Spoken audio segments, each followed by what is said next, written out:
प्रिय देशवासियों, मैं आपका चहेता महात्मा गांधी बोल रहा हूं। जैसे कि आपने देखा और जाना, मुझे भारत के राष्ट्रीय स्वतंत्रता संग्राम का नेतृत्व करने का महान अवसर मिला था। मैं चाहता था कि भारत देश को अंग्रेजों के अपवित्र मुट्ठी से आजाद कराऊं और देश को तरक्की के उस मुकाम पर पहुंचा दूं जहां आज अमेरिका, रूस और चीन जैसे महान देश विराजमान हैं। मैंने देश की स्वतंत्रता आंदोलन को आगे बढ़ाने के लिए सहिष्णुता और अमन चित्तता के माध्यम से देश के लोगों को एकता, स्वतंत्रता और स्वावलंबन के मार्ग पर ले जाने का संदेश दिया। सत्याग्रह और अहिंसा के सिद्धांतों को अपनाया और ब्रिटिश शासन के खिलाफ अनशन, विशाल जनसभाएं और आंदोलनों का नेतृत्व किया।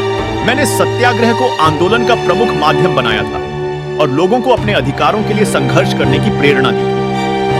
मैंने भारतीय समाज में असहिष्णुता और अधिकारों के लिए आंदोलन किया था। खादी का प्रचार कर ग्रामीण आर्थिक स्वावलंबन को प्रोत्साहित किया था। मैंने सत्य और अहिंसा पर आधारित समाज की स्थापना की थी और हिंदू मुस्लिम एकता को बढ़ावा दिया और धार्मिक सहयोग की बात की थी। मैंने शिक्षा और स्वास्थ्य का जो अभिकल्पना की थी, आज मिस्टर केजरीवाल हूबहू इसका प्रयोग कर रहे हैं। आज भारत देश को जिस तरह की शिक्षा व्यवस्था की जरूरत है, इसकी समझ दिल्ली के मंत्रियों के अलावा और किन्हीं नेताओं में नहीं दिखती।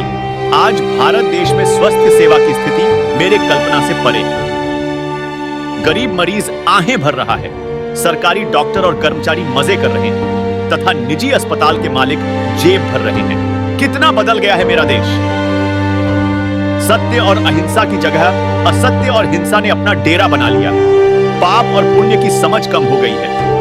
भ्रष्टाचार में आकंठ दुबे नेताओं को विधायक, सांसद, मंत्री और मुख्यमंत्री बनाया जा रहा है और आम जनता के लिए शिक्षा और स्वास्थ्य के लिए काम कर रहे सत्येंद्र जैन, मनीष सिसोदिया, अरविंद केजरीवाल तथा संजय सिंह जैसे कर्तव्यनिष्ठ नेताओं को जेल भेजा जा रहा है। क्या हो गया है मेरे प्यारे देशवासियों को? सत्य और असत्य की समझ कहां गई तुम्हारी? पाप और अपराध की समझ कहां है? उपकार और परोपकार की समझ कहां गई?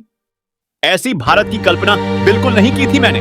मैं गांधी बोल रहा हूं। मैं तेरा प्यारा बापू ही बोल रहा हूं। मैं व्यथित हूं मेरे देशवासियों। मैंने जितनी भी बातें सिखाई थी वह समझ तेरी कहां गई? मेरे देशवासियों, हिम्मत से काम लो। अपने अधिकारों के लिए संघर्ष करो। अपने बच्चों के भविष्य के लिए इंतजाम करो।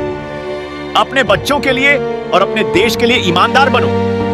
देखो, केजरीवाल तुम्हारे लिए क्या बोल रहा है और समझो तेरे लिए क्या काम करना चाहता है। कर्तव्यनिष्ठ व्यक्ति का साथ दो, तेरे साथ साथ तेरा देश का भी भला होगा। पे वोट मांगता है, कोई जाति के नाम पे वोट मांगता है। मैंने आज तक एक भी दूसरी पार्टी को, मैंने ऐसी पार्टी को नहीं देखा जो आपके आके कहे आपके स्कूल बनवा दूंगा इसलिए वोट दे दो, आपके लिए अस्पताल बनवा दूंगा इसलिए वोट दे दो। इधर उधर की बात नहीं करेंगे, आपकी बात करेंगे, आपके परिवार की बात करेंगे, आपके बच्चों के भविष्य की बात करेंगे। आपका बेटा बनके, आपके परिवार का सदस्य बनके आपके बच्चों को अच्छी शिक्षा मैं दिलाऊंगा। दिल्ली के सारे सरकारी स्कूलों को चमका दिया हम लोगों ने, शानदार बना दिया और सबका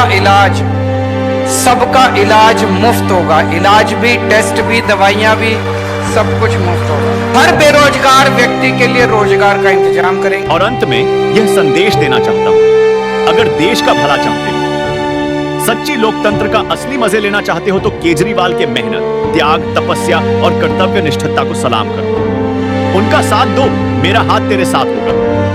क्योंकि गांधी की शख्सियत केजरीवाल में ही छुपी है और वही देश की शिक्षा, गरीबी और बीमारी को जड़ से दूर कर सकने में सक्षम है। आशा है वीडियो आपको पसंद आया होगा। अब जाते जाते असली मजे को लाइक करें, सब्सक्राइब करें और शेयर करें।